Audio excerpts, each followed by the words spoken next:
میں درخواست کرتا ہوں ڈاکٹر یاسر ندیم الواجدی صاحب کو کہ وہ آئے اور ہم سے خطاب کریں۔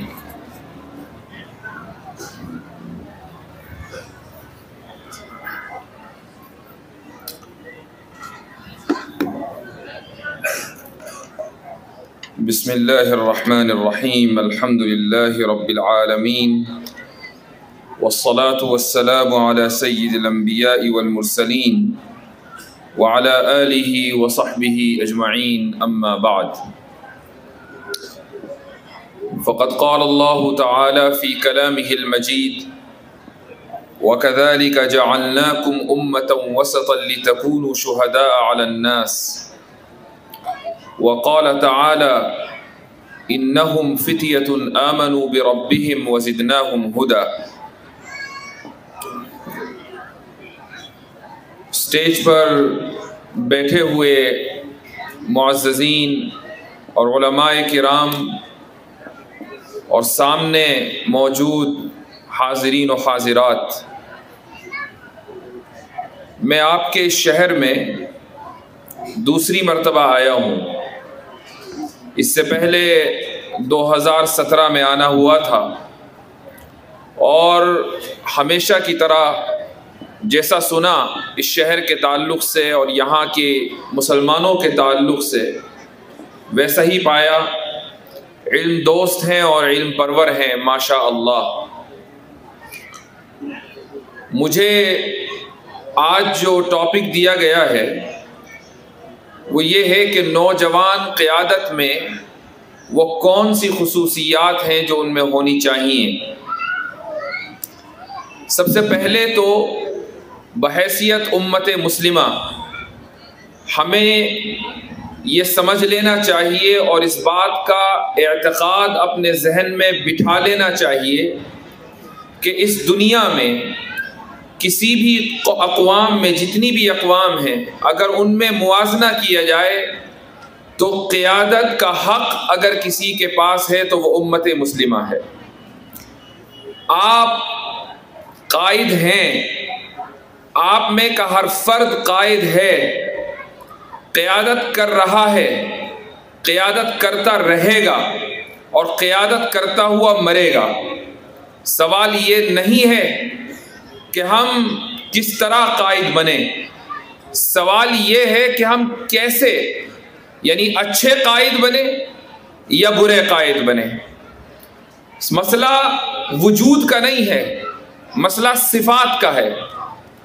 اللہ سبحانہ و تعالی نے قرآن کریم میں امت کو خطاب کرتے ہوئے جو فرمایا ہے وہ یہ کہ ہم نے تمہیں امتاً وسطا بنایا۔ کیوں بنایا؟ لِتَكُونُوا شُهَدَاءَ عَلَى النَّاسِ، تاکہ تم لوگوں کے اوپر گواہ بن سکو۔ اب یہاں جو لفظ اللہ نے استعمال کیا ہے امتاً وسطا، وسطا کے دو معنی آتے ہیں۔ ایک معنی ہے بہترین، اعلیٰ درجہ۔ اس کا مطلب یہ ہوا کہ اللہ تعالیٰ یہ فرما رہا ہے کہ ہم نے تمہیں بہترین امت بنایا ہے، اور اس کی وجہ یہ ہے کہ تمہیں بہترین شریعت دی گئی ہے، ایسی شریعت کہ جس میں ہر چیز کی ہدایت موجود ہے، ہر میدان کی ہدایت موجود ہے۔ آپ مارکیٹ میں چلے جائیں تو کس طریقے سے لین دین ہوگا اس کی ہدایت موجود ہے۔ آپ بڑے بازاروں میں، شیئر مارکیٹ میں چلے جائیں تو وہاں کس طریقے سے لین دین کرنا ہے اس کی ہدایت موجود ہے۔ قاضی کے سامنے، جج کے سامنے کیا معاملات ہوں گے اس کی ہدایت موجود ہے۔ گھریلو زندگی، معاشرتی زندگی، تہذیبی زندگی، ہر سطح اور ہر معیار پر انسان جب اپنے آپ کو دیکھتا ہے اور یہ جاننے کی کوشش کرتا ہے کہ اللہ رب العزت نے میرے لیے اس میدان میں اور اس سطح کے اوپر کیا ہدایت رکھی ہے، تو وہ ہدایت اس کو ملتی ہے، ہدایت موجود ہے۔ اتنا جامع اور اتنا مانع اور اتنا مکمل اور اتنا کامل نظام اللہ سبحانہ و تعالیٰ نے اس امت کو دیا ہے۔ تو جو قوم اور جو امت اس طرح کا نظام لے کر بیٹھی ہوئی ہو تو ظاہر ہے کہ اس امت کا یہ حق ہے کہ وہ بہترین امت ہو۔ اسی لیے اللہ فرماتا ہے کہ ہم نے تمہیں امتاً وسطا، یعنی بہترین امت بنایا ہے۔ یہ جو اللہ آگے فرماتا ہے لِتَكُونُوا شُهَدَاءَ عَلَى النَّاسِ، تاکہ تم لوگوں کے اوپر گواہ بن سکو۔ اس کے تعلق سے ایک مشہور حدیث ہے کہ رسول اکرم صلی اللہ علیہ وسلم فرماتے ہیں کہ قیامت کے دن حضرت نوح علیہ السلام کو بلایا جائے گا اور پوچھا جائے گا کہ کیا آپ نے اپنی قوم تک پیغام کو پہنچا دیا تھا؟ اور حضرت نوح فرمائیں گے کہ بلا، میں نے آپ کا پیغام اپنی قوم تک پہنچا دیا تھا۔ قوم کو بلایا جائے گا کہ کیا حضرت نوح نے تم تک پیغام کو پہنچا دیا تھا؟ تو قوم کہے گی کہ ہمارے پاس تو کوئی ڈرانے والا نہیں آیا۔ آج کی صورتحال کو دیکھیں کہ دنیا میں کتنی اقوام بستی ہیں، کتنے لوگ ہیں، کہاں کہاں آباد ہیں، پہاڑوں میں ہیں، جنگلوں میں ہیں، بلکہ بہت سے شہروں میں ہیں کہ جو مسلمانوں کے بارے میں نہیں جانتے، جو اسلام کے بارے میں نہیں جانتے۔ کل کو روز قیامت میں جب ان سے یہ سوال ہوگا کہ کیا مسلمانوں نے، کیا امت مسلمہ نے اللہ کے پیغام کو تم تک پہنچایا، تو ان کا جواب یہی ہونے والا ہے کہ ہمارے پاس کوئی ڈرانے والا، کوئی خوشخبری دینے والا نہیں آیا، ہمیں یہ کوئی بتانے والا نہیں آیا کہ اسلام کیا چیز ہے، ہمیں یہ بتانے والا نہیں آیا کہ اللہ کا پیغام امت کے لیے کیا ہے، اس قوم کے لیے کیا ہے، انسانیت کے لیے کیا ہے، اس دنیا میں بھلائی کا راستہ کیا ہے، ہمیں کسی نے بتایا ہی نہیں۔ ہم تو خود ہی طے کیے بیٹھے تھے کہ کیسے ہم اپنی زندگی کو بھلائی کے راستے پر لگائیں۔ ہم تو خود ہی یہ طے کیے بیٹھے تھے کہ اچھائی کیا ہے اور برائی کیا ہے۔ ہم خود یہ ڈیسائیڈ کرتے تھے کہ یہ چیز اچھی ہے اور یہ چیز بری ہے۔ ہمیں کوئی بتانے والا نہیں تھا کہ ہمارے مالک نے اور ہمارے خالق نے یہ طے کر دیا کہ یہ اچھائی ہے اور یہ برائی ہے۔ یاد کریں وہ موقع کہ جب ایک شخص نے حضرت سلمان فارسی رضی اللہ عنہ کا مذاق اڑایا اور کہا کہ تمہارے نبی نے تو اس چیز کی تعلیم دی ہے کہ باتھ روم کیسے استعمال کیا جائے۔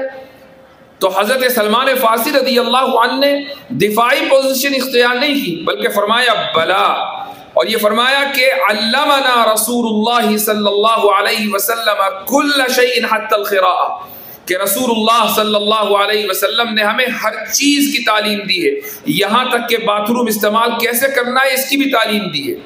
تو ایک آدمی اگر اس سطح کے اوپر کہ جہاں اس کے علاوہ کوئی دوسرا نہیں ہے، وہ بالکل ایک دم پرائیویسی میں ہے، وہاں پر بھی اگر اسلام کی تعلیم موجود ہے تو آپ اندازہ لگائیں کہ ایک انسان جس سطح پر بھی جائے گا، پرائیویٹ لائف سے لے کر پبلک لائف تک، اسلام کی رہنمائی اس کے لیے میسر ہے اور اس کے لیے موجود ہے۔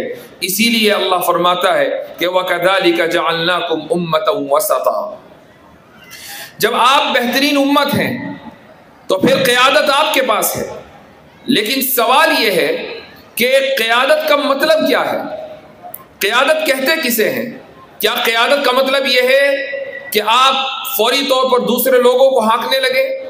کیا قیادت کا مطلب آمریت ہے؟ کیا قیادت کا مطلب ون مین شو ہے؟ کیا قیادت کا مطلب یہ ہے کہ آپ جو کہیں دن ہے تو دن ہو اور رات کہیں تو رات ہو؟ قیادت کا مطلب ہرگز یہ نہیں ہے۔ قیادت کا صرف اتنا مطلب ہے کہ آپ کو جو ذمہ داریاں تفویض کی گئی ہیں، چاہے وہ ذمہ داریاں اللہ کی طرف سے آپ کو تفویض کی گئی ہوں، اور چاہے وہ ذمہ داریاں معاشرے کی طرف سے آپ کو دی گئی ہوں، اور چاہے وہ ذمہ داریاں آپ کے خاندان کی طرف سے اور آپ کے بڑوں کی طرف سے آپ کو دی گئی ہوں، اور چاہے وہ ذمہ داریاں خود آپ نے اپنے لیے منتخب کی ہوں، ان ذمہ داریوں کو اپنی صلاحیت کے مطابق پورا کرنا اور بروئے کار لانا، یہی قیادت ہے۔ قیادت کا مطلب ہرگز حکومت کرنا نہیں ہے۔ قیادت کا مطلب یہ نہیں ہے کہ آپ کل سے ہی الیکشن میں کھڑے ہو جائیں اور خواب دیکھنے لگے کہ آپ کسی ملک کی قیادت کریں گے۔ قیادت کا مطلب یہ ہے کہ جو صلاحیتیں آپ کے حصے میں آئی ہیں، ان صلاحیتوں کو اچھے انداز سے پورا کرنا، ان صلاحیتوں ذمہ داریوں کو پورا کرنا، یہ قیادت ہے۔ اسی وجہ سے رسول اکرم صلی اللہ علیہ وسلم نے فرمایا تھا کہ کلکم راعٍ وکلکم مسئول عن رعیتہ، کہ تم میں سے ہر شخص راعی ہے۔ راعی کا مطلب کیا ہے؟ راعی کا مطلب چرواہا، راعی کا مطلب حاکم نہیں ہے، راعی کا مطلب پریزیڈنٹ نہیں ہے، پرائم منسٹر نہیں ہے، چیف منسٹر نہیں ہے، ایم ایل اے یا ایم پی نہیں ہے۔ راعی کا مطلب ہے چرواہا۔ آپ صلی اللہ علیہ وسلم نے جو لفظ جس لفظ کا انتخاب فرمایا وہ ایک ایسا کام ہے کہ جس کے لیے کوئی بہت زیادہ اسکلز کی ضرورت نہیں ہے. آپ کو کوئی بی اے ایم اے اور بی ایڈ اور کوئی پی ایچ ڈی کرنے کی ضرورت نہیں پڑتی ہے کہ ہم بکریوں کو کس طریقے سے ہکائیں. ہر ایک آدمی یہ کام کر سکتا ہے. لیکن اگر چند بکریاں آپ کی ذمہ داری میں دی گئی ہیں اور آپ اپنی ذمہ داری کو صحیح طریقے سے ادا کر رہے ہیں تو پھر آپ قائد ہیں. اور اگر آپ چند بکریوں کی بھی ذمہ داری نہیں لے سکتے تو آپ قائد نہیں ہیں. کلکم راعٍ وکلکم مسئول عن رعیتہ. ہر ایک سے اس کی رعیت کے بارے میں سوال کیا جائے گا. ایک باپ سے سوال ہوگا کہ اس نے اپنے بچوں کی تربیت کیسے کی. ایک ماں سے سوال ہوگا کہ اس نے اپنی ممتا میں اپنے بچوں کو بگاڑا تو نہیں. ایک دوست سے سوال ہوگا کہ اس نے اپنے دوستوں کو غلط راہ پہ لگایا تو نہیں. ایک استاد سے سوال ہوگا کہ اس نے کلاس روم میں اپنے بچوں کو تعلیم کس طریقے سے دی. ایک سیاستدان سے سوال ہوگا کہ اس نے اپنی سیاسی صلاحیتوں کو امت اور قوم کے لیے استعمال کیا یا نہیں. ہر طبقے سے اور ہر شخص سے سوال ہونا ہے روز قیامت میں. تو قیادت کا مطلب یہ نہیں ہے کہ آپ مثال دیں کسی ملک کی. مثلا نارتھ کوریا ہے. نارتھ کوریا کا جو لیڈر ہے اگر یہ کہا جائے کہ بھائی وہ بہت بڑا قائد ہے. کیوں؟ اس لیے کہ اس نے یہ طے کیا ہوا ہے کہ اس ملک کے جو لوگ ہیں وہ ہیئر اسٹائل کیسے رکھیں گے, وہ کس وقت اٹھیں گے, کس وقت سوئیں گے, کیا کھائیں گے, کیا پیئیں گے, کس دن روئیں گے, کس دن ہنسیں گے. یہ سارا کا سارا نظام وہاں طے کیا ہوا ہے. تو اب اگر کوئی یہ کہنے لگے کہ اس سے مضبوط تو کوئی قائد ہے ہی نہیں, تو اسلامی اصولوں اور معیاروں کے اوپر وہ دنیا کا سب سے فیل قائد ہے. اس لیے کہ جو ذمہ داری اس کو دی گئی ہے وہ ذمہ داری اس نے حسن خوبی کے ساتھ ادا نہیں کی. ہاں, ایک شخص کے جس کے ذمے 5 بکریاں ہیں اور وہ 5 بکریوں کی ذمہ داری ادا کر رہا ہے, وہ اس لیڈر سے زیادہ بہتر قائد ہے چونکہ اس نے اپنی ذمہ داری کو حسن خوبی سے ادا کیا ہے. تو قیادت کا مطلب صرف اپنی ذمہ داریوں کو ادا کرنا ہے. تو میرے بھائیوں, ہماری ذمہ داری کیا ہے؟ اللہ سبحانہ و تعالی سورہ کہف میں کچھ نوجوانوں کے بارے میں بتاتا ہے. وہ کہتا ہے کہ انہم فتیۃ آمنوا بربہم وزدناہم ھدی. فتیہ کا جو لفظ ہے یہ پلورل فارم ہے اور اس کی سنگولر آتی ہے فتح. فتح کے معنی آتے ہیں نوجوان. کچھ نوجوان ہیں. انہم فتیۃ, کچھ نوجوان ہیں, ینگ مین ہیں, ینگ بلڈ ہیں ان میں. انہوں نے کیا کیا؟ آمنوا بربہم, وہ اپنے رب کے اوپر ایمان لائے. وزدناہم ھدی, اور ہم نے ان کی ہدایت میں اضافہ کر دیا. لہذا ہمارے نوجوانوں کے کچھ کرنے کے کام ایسے ہیں جن کو سورہ کہف میں اشارتاً اللہ سبحانہ و تعالی نے بیان کر دیا. اور اگر ہمارے نوجوان, بچے, بوڑھے, مرد اور عورتیں ان کاموں پر عمل کر لیں, ان ہدایات کے اوپر عمل کر لیں, تو حق کے قیادت ادا کر دیں گی اور اللہ سبحانہ و تعالیٰ کے سامنے ہر شخص روز قیامت میں سرخرو ہوگا. وہ کیا ہے کرنے کے کام؟ سب سے پہلا کام تو یہ کہ کچھ کرو, ہاتھ پر ہاتھ دھر کر نہ بیٹھو. حالات کی ستم ظریفی کا شکوہ نہ کرو. یہ مت سوچو کہ حالات بڑے سخت ہو گئے, یہ مت سوچو کہ ہر طرف ظلم ہو رہا ہے, یہ مت سوچو کہ وسائل نہیں ہیں, یہ مت سوچو کہ راستے بند ہیں, یہ مت سوچو کہ میں کیسے کروں گا, میرے پاس چلنے کا طریقہ نہیں ہے, میرے پاس کوئی گائیڈنس نہیں ہے. گائیڈنس موجود ہے. اٹھو اور کام کرو, ہاتھ پر ہاتھ رکھ کر نہ بیٹھو. اس آیت میں اللہ سبحانہ و تعالیٰ فرماتا ہے یہ جو نوجوان ہیں, ان نوجوانوں نے اپنے کرنے کا کام کیا, اور وہ کیا تھا؟ آمنوا بربہم. ان کے کرنے کا کام یہ تھا کہ وہ اپنے رب پر ایمان لے آئے. چنانچہ وہ اپنے رب پر ایمان لے آئے. پھر اللہ کے کرنے کا کام شروع ہوا. اللہ کا کام کیا تھا؟ وزدناہم ھدی, ہم نے ان کی ہدایت میں اضافہ کیا. اگر یہ نوجوان ایمان نہ لائے ہوتے تو کیا اللہ سبحانہ و تعالیٰ ان کی ہدایت میں اضافہ کرتا؟ یہ ایمان لائے پہلے اللہ سبحانہ و تعالیٰ نے ان کی ہدایت میں اضافہ کیا بعد میں. اسی طریقے سے موقع پر اللہ عز و جل فرماتا ہے کہ ان تنصروا ریڈی میڈ مولڈنگز ہے, وال پہ جو فرینچ مولڈنگ چل رہی ہے اللہ کی مدد کرو گے تو وہ تمہاری مدد کرے گا, لیکن پہلے تم پھر یہ کچن پہ لگانے کے لیے, کچن ٹیبل پہ لگانے کے لیے کچن رولز, اللہ کی مدد تمہارے لیے آئے گی. اگر تم ہاتھ پر ہاتھ دھرے بیٹھے رہو گے اور یہ سوچتے رہو گے کہ اللہ کی مدد کب آئے گی, متى نصر اللہ, مدد تو آ نہیں رہی ہے, اپنے